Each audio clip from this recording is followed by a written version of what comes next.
तो हाँ बच्चों, आज जो है हम लोग विज्ञान के 20 महत्वपूर्ण प्रश्न देखने वाले हैं। ठीक है ना। तो आज विज्ञान के 20 महत्वपूर्ण प्रश्न देखेंगे और इन्हें बड़े ध्यान से देखिएगा। ठीक है। तो पहला प्रश्न है कि मेढक के दांत होते हैं। अब देखिए, तो पहला ऑप्शन दिया है होमोडेंट, ठीक है, दूसरा ऑप्शन दिया है थिकोडेंट और तीसरा ऑप्शन दिया है हेरिटोडेंट। अब देखिए इसका मतलब क्या होता है। तो होमोडेंट का मतलब होता है कि सारे दांत एक समान, यानी सभी दांत एक तरह के होंगे, कोई उसमें अंतर। थिकोडेंट का मतलब ये होता है कि दांत जो है जबड़े में धंसे रहेंगे। थिकोडेंट का मतलब क्या होता है, जो दांत है ये जबड़ों में धंसे रहेंगे। ठीक है। हेटेरोडेंट का मतलब ये होता है कि सभी दांत जो है, मतलब दांत कई प्रकार के होंगे। जैसे हम लोग में कृंतक होता है, रदनक होता है, अग्रचर्वणक होता है, चर्वणक। तो हम लोग हेटेरोडेंट हैं, क्या है, और हम लोग के दांत थिकोडेंट है, क्योंकि हम लोग के दांत जबड़े में धंसे रहते हैं ना। लेकिन हाँ, जो मेढक है ये होमोडेंट होता है। होमोडेंट का मतलब होता है कि मेढक के जितने दांत होते हैं सब के सब एक जैसे होते हैं। क्या होते हैं, ऐसा नहीं कि बीच का दांत थोड़ा सा चपटा और बड़ा होता है, नुकीला, इधर के दांत अलग, ऐसा नहीं। मेढक के सारे दांत एक समान होते हैं, इसलिए उसे क्या कहेंगे, होमोडेंट। तो क्या होमोडेंट, थिकोडेंट और हेटेरोडेंट का मतलब समझ गए आप लोग ना। होमोडेंट का मतलब सारे दांत एक जैसे, थिकोडेंट का मतलब दांत जबड़े में धंसे रहेंगे, और हेटेरोडेंट का मतलब होता है जो दांत है, ठीक है, अलग अलग प्रकार के होंगे। तो मानव में 4 प्रकार का होता है। ठीक है ना। चलिए अगला प्रश्न, जंग लगे हुए लोहे का वजन बिना जंग लगे हुए लोहे से क्या होता है। तो कह रहा है अधिक होता है, बराबर होता है, कम होता है, लगभग बराबर होता है। देखिए, अगर कोई लोहा है और उसमें जंग लग जाए, ठीक है ना, तो उसका वजन कुछ अधिक हो जाता। अब इसका वजन अधिक क्यों हो जाता है, देखिए लोहा का सूत्र होता है Fe, और जब लोहा में जंग लगता है तो सूत्र हो जाता है Fe2O3 X2O। तो X2O का मतलब होता है नमी, पानी। इतने पानी के कण आ जाएंगे, X माने 1 2 3, डिपेंड करता है जंग किस लेवल का लगा है। जंग कम लगा है तो पानी की मात्रा कम होगी, जंग ज्यादा लगा है तो पानी की मात्रा, और थोड़ा सा ऑक्सीजन भी आ जाता है। तो बताइए, अगर कुछ शामिल हो जाएगा तो वजन बढ़ेगा ना। तो मतलब अगर लोहे में जंग लग जाता है तो उसका वजन क्या हो जाता है, कुछ अधिक हो जाता है। कोई दिक्कत। अगला है कि त्वरण का मात्रक क्या है। अब देखिए, आप लोगों ने पढ़ा है कि वेग परिवर्तन की दर को त्वरण कहते हैं। तो त्वरण का सूत्र होता है वेग परिवर्तन अब बटे समय। अब वेग का मात्रक होता है मीटर बटे सेकेंड, और समय का भी मात्रक होता है सेकेंड।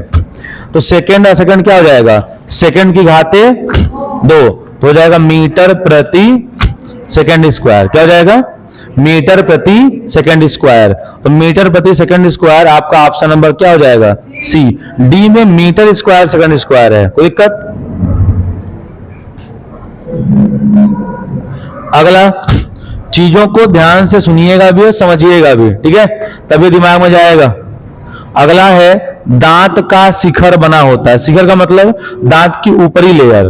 तो दांत का देखिए ऊपरी लेयर जो है इनेमल का बना होता है। किसका बना होता है, तो इनेमल जो है हमारे शरीर का सबसे कठोर भाग होता है। क्या होता है, तो हमारे शरीर का सबसे कठोर भाग जो है इनेमल या एनेमल ही होता है। ठीक है ना। डेंटिन क्या होता है, तो डेंटिन से दांत बनता है।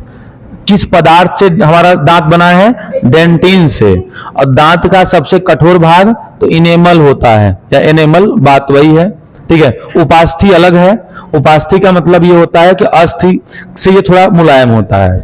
काइटिन क्या होता है, तो काइटिन का मतलब ये है, ठीक है, कि जो कवक होते हैं, कवक का जो ऊपरी सतह होता है वो काइटिन होता है। ठीक है। तो काइटिन का बना होता है। तो सारे ऑप्शन का मतलब भी समझा दिया करिए। अगला है रासायनिक रूप में शुष्क हिम है। हिम माने बर्फ, हिम माने, तो शुष्क बर्फ किसे कहा जाता है, ठोस कार्बन डाइऑक्साइड को कहा जाता है। कोई दिक्कत। आसुत जल से बना होता है। आसुत जल क्या होता है, ठीक है, तो आप कह सकते हैं कि वाष्पीकृत जल से, किस जल से, वाष्पकृत जल से जो बनता है। जैसे पानी का भाप बनाए तो भाप बन गया, अब भाप को ठंडा किए तो जल बन गया, उस जल को क्या कहते हैं, और उसको फ्रिज में डाल दीजिए तो क्या हो जाएगा, बर्फ बन जाएगा। तो नहीं, इसका उत्तर यही होगा। कोई दिक्कत? तो याद रखे रहिएगा। अगला प्रश्न है, आपेक्षिक घनत्व की इकाई क्या होगी? देखिए, तो आपेक्षिक घनत्व की इकाई की बात करें तो आपेक्षिक घनत्व का सूत्र होता है, ठीक है, किसी पदार्थ का घनत्व, किसी पदार्थ का घनत्व अब बटे 4 डिग्री सेंटीग्रेड पर जल का घनत्व। अब ये हो गया अपेक्षिक घनत्व का फार्मूला। तो घनत्व ऊपर भी है, घनत्व तो घनत्व कट जाएगा। तो अपेक्षिक घनत्व का कोई मात्रक होता ही नहीं है, कुछ मात्रक नहीं होता है। तो मतलब कुछ नहीं होता है तो ये तीनों गलत हैं। तो उपरोक्त में से अच्छा, अगर कहता केवल घनत्व क्या क्या मात्रक है, तो घनत्व का मात्रक होता है किलोग्राम प्रति मीटर क्यूब, ये घनत्व का मात्रक होता है। लेकिन आपेक्षिक घनत्व का कोई मात्रक नहीं होता है, क्योंकि ये अनुपात होता है ना। अगला, पित्त का मुख्य कार्य है। पित्त मतलब पित्त रस का मुख्य कार्य है। देखिए, तो पित्त रस का क्या मुख्य कार्य है देखते हैं हम लोग, ठीक है ना। तो आपको पहला दिया है वसा का एंजाइम द्वारा पाचन, उत्सर्जी पदार्थ का निवारण, प्रोटीन से पाचन का नियंत्रण, पाचन तथा पोषण हेतु वसा का इमल्सन करना। देखिए, इमल्सन का मतलब क्या होता है, वसा के जो कण होते हैं थोड़े बड़े बड़े होते हैं, क्या होते हैं, और ये अघुलनशील होते हैं। क्या होते हैं, वसा के कण थोड़े बड़े होते हैं और अघुलनशील होते हैं, जिनका पाचन हमारी छोटी आंत कर नहीं सकती है। तो जो ये आपका पित्त है, पित्त रस, जिसे बाइल जूस अंग्रेजी में कहा जाता है, तो जो पित्त रस है ये बड़े कणों को छोटा कर देता है और अघुलनशील कणों को घुलनशील, जिससे पाचन हो जाता है। ठीक है, तो पहला ऑप्शन है कि पाचन नहीं करता है, पाचन में सहायता करता है, उसको बोलते हैं क्या, इमल्सन। क्या बोलते हैं, इमल्सन का हिंदी क्या होगा, तो पायसीकरण। क्या होता है, तो वसा का पायसीकरण कौन करता है, पित्त रस। पित्त रस बनता कहां है, तो पित्त रस आपके यकृत में बनता है। कहां बनता है, यकृत को हम लोग बोलते हैं लीवर। क्या बोलते हैं, और पित्त रस बनता यकृत में है, यकृत से स्रावित हुआ और इकट्ठा होता है कहां, पित्ताशय में। कहां इकट्ठा होता है, पित्ताशय में। और यही पित्त रस अगर हमारे ब्लड में ज्यादा हो जाता है तो हमें पीलिया बीमारी हो जाती है। क्या होती है, पीलिया। पीलिया को अंग्रेजी में जॉन्डिस बोलते हैं, जॉन्डिस का नाम सुने होंगे आप लोग। तो यही पित्ताशय से ही होता है। सोचिए, तो एक प्रश्न से हम लोग कितने प्रश्नों का उत्तर जान गए ना। प्रश्न एक है बट इसमें काफी सारी इंफॉर्मेशन है। अगला, जल आपूर्ति के लिए जल का शोधन किस प्रक्रिया के द्वारा होता है। देखिए, जल का शोधन जो है क्लोरीनीकरण के द्वारा होता है। क्लोरीनीकरण क्या होता है, तो इसमें हम लोग विरंजक चूर्ण मिलाते हैं। क्या मिलाते हैं, विरंजक चूर्ण मिलाते हैं। इसी प्रोसेस को कहा जाता है क्या, क्लोरीनीकरण। विरंजक चूर्ण को अंग्रेजी में आप लोग सुने होंगे ब्लीचिंग। क्या सुने हैं, ब्लीचिंग पाउडर। क्या बोलते हैं, ब्लीचिंग पाउडर। कुछ लोग मसाज कराते हैं तो ब्लीचिंग कराते हैं ना, तो ब्लीचिंग कराते हैं, कहते हैं कि चेहरे पे चमक आएगी। तो कहीं ना कहीं ब्लीचिंग आपके चेहरे को साफ कर रहा है, तो ब्लीचिंग पानी को भी साफ करेगा। तो विरंजक चूर्ण का प्रयोग करते हैं। सूत्र क्या होता है, तो विरंजक चूर्ण का सूत्र है CaOCl2। विरंजक चूर्ण का सूत्र यही होता है CaOCl2, कैल्शियम हाइपोक्लोराइड। समझ गए। अब क्योंकि इसमें क्लोरीन है इसीलिए बोलते हैं क्लोरीनीकरण, बट वास्तव में मिलाते विरंजक चूर्ण है ना। चलिए आगे बात करें। तो कह रहा है प्रकाश वर्ष किसके मापन का मात्रक है। तो पहला है बहुत लंबी दूरियों का है, और दूसरा है वर्षों में समय अंतराल का, किसी एक वर्ष में पृथ्वी पर प्राप्त होने वाली प्रकाश की कुल मात्रा का। कौन सा होगा, पहला प्रकाश वर्ष दूरी का मात्रक है। इसका मात्रक है प्रकाश एक साल में जितनी दूरी तय करता है उसे एक प्रकाश वर्ष कहते हैं। प्रकाश निर्वात या वायु में एक साल में जितना दूर चला जाए उसी दूरी को हम क्या कहते हैं। जैसे प्रकाश एक सेकंड में 3 लाख किलोमीटर जाता है, एक सेकंड में, तो प्रकाश एक साल में जितना दूर जाएगा वो दूरी तो कितनी होगी, इसका मान आता है 9.46 गुणित 10 घाते 15 मीटर। यही आता है। प्रकाश 1 साल में इतना दूर जा सकता है, ठीक है ना। अगला, तो पेप्सिन क्या होता है? तो पेप्सिन एक प्रकार का प्रोटीन है। क्या है? मतलब पेप्सिन एक प्रकार का एंजाइम है जो प्रोटीन के पाचन में सहायक होता है। पेप्सिन प्रोटीन के पाचन में सहायक होता है। एक रेनिन होता है, रेनिन क्या होता है? रेनिन। तो रेनिन भी प्रोटीन के पाचक में सहायक होता है, बट ये दूध को पचाता है। किसको जाता है? तो इसीलिए बच्चों में रेनिन की मात्रा ज्यादा पाई जाती है क्योंकि बच्चे दूध ज्यादा पीते हैं। इसीलिए कहा जाता है कि दूध और मांस दोनों एक साथ नहीं खाना चाहिए। क्यों? दूध को पचाने के लिए रेनिन चाहिए, प्रोटीन है ना, और मांस भी प्रोटीन है तो उसको पचाने के लिए पेप्सिन चाहिए। अब दो एंजाइम्स अगर एक साथ आपके पेट में काम करेंगे तो कहीं ना कहीं आपके पाचन की क्रिया बाधित होगी। इसीलिए कहा जाता है कि मिल्की आइटम मतलब दूध वाला आइटम और नॉनवेज एक साथ मत खाइए, क्योंकि जब दो एंजाइम्स आपके शरीर में एक साथ काम करेंगे तो कुछ रिएक्शन हो सकता है, अपच हो सकता है। इसीलिए ऐसा कम से कम 4 घंटे का अंतराल होना चाहिए।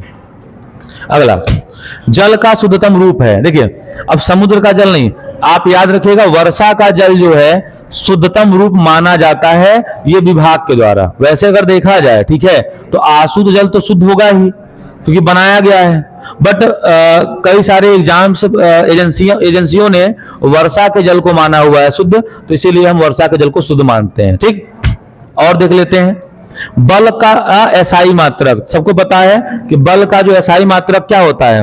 न्यूटन। अब केल्विन किसका है? ताप का। पास्कल किसका है? दाब का। अब वोल्ट किसका है? वोल्ट। तो विभव या विभवांतर का, विभव या विभवांतर का। ठीक, अगला, वह कौन सा तत्व है जो दांत इनेमल का को कठोर बनाता है? तो कैल्शियम, फ्लोरीन, आयोडीन और सोडियम। तो फ्लोरीन कौन सा है? याद रखिएगा, फ्लोरीन ही है जो इनेमल को मजबूत बनाता है। फ्लोरीन की कमी से आपके दांत जो है पीले हो जाते हैं। अगर फ्लोरीन की मात्रा कम या ज्यादा हो जाती है तो दांत आपके पीले होने लगते हैं, यही है। इसीलिए अक्सर दांत लोगों के पीलेपन होते हैं, फ्लोरीन के कारण ही होता है। अक्सर सबका दांत पीला होता है, एकदम व्हाइट किसी का नहीं मिलेगा, कुछ ना कुछ पीलापन रहेगा ही रहेगा। उच्च तापमान तथा दाब पर गर्म करने से मोमीय ठोस में बदलने वाली गैस है एथिलीन। अगर एथिलीन को हाई टेम्परेचर एंड प्रेशर पे गर्म किया जाए तो बदल जाता है एथिलीन। 1 नैनोमीटर का मान होता है, देखिए 1 नैनोमीटर बराबर होता है 10 के घाते -10 मीटर। 1 नैनोमीटर बराबर होता है 10 घाते -10 मीटर। अब मीटर को सेंटीमीटर बदलने के लिए 10 की घाते 2 से गुणा तो आ जाएगा 10 घाते -8 सेंटीमीटर। तो याद कर लीजिए 8 होगा या 8 होगा ना, 10 घाते -8 हो जाएगा। अच्छा, 9 होता है, नैनोमीटर का 9 होता है, तो 9 में से 2 गया 7। ठीक है, नैनो का मतलब ये होता है 9। रेनिन का श्रावण करने वाला अंग है आमाशय। अभी रेनिन का नाम लिए हैं, तो रेनिन दूध के पाचन में सहायक होता है, ठीक है ना, इसीलिए। अगला, रासायनिक परिवर्तन की प्रक्रिया है। तो रासायनिक परिवर्तन का मतलब क्या होता है? ऐसा परिवर्तन जिससे नया पदार्थ प्राप्त हो। तो मोटर कारों में पेट्रोल का दहन क्या है? रासायनिक परिवर्तन है, बाकी सब भौतिक परिवर्तन है। अगला, वायु की गति मापी जाती है एनीमोमीटर से। किससे? हवा कितना तेज बह रहा है वो एनीमोमीटर से मापी जाती है। हाइग्रोमीटर से क्या मापी जाती है? तो नमी। क्या मापी जाती है? नमी मापी जाती है। ठीक है, अब विंड वेन तो ये अलग चीज है। बैरोमीटर से क्या मापा जाता है? तो ये आपका प्रेशर मापा जाता है, प्रेशर, वायुमंडलीय दाब। आहार नाल के किस भाग में प्रोटीन्स का अमीनो अम्ल में निम्नीकरण होता है? छोटी आंत। भोजन का पूरी तरह से पाचन छोटी आंत में होता है। कहां होता है? जब पूरी तरह से पाचन छोटी आंत में होगा तो यही होगा, तो छोटी आंत में होता है। अंतिम प्रश्न है, महासागरों से शुद्ध जल किस विधि द्वारा प्राप्त किया जाता है? तो आसवन द्वारा। यानी आप जानते हैं कि समुद्र में जो है, ठीक है, समुद्र में नमक होता है तो पानी खारा होता है। अब खारे पानी से आपको शुद्ध पानी प्राप्त करना है तो आसवन में क्या करते हैं कि पानी को गर्म करते हैं। गर्म करने के बाद क्या होता है? वो पानी भाप बन के ऊपर जाता है, ठीक है, आप फिर उसको ठंडा कर देते हैं और हो जाता है, ठीक है ना। तो आसवन विधि बेस्ट तरीका है। तो अभी हम लोग जो है 20 वीडियो मतलब क्वेश्चन देख चुके हैं, ठीक है, इसे आप लोग देख लीजिएगा और अगला हम लोग फिर देखेंगे। धन्यवाद।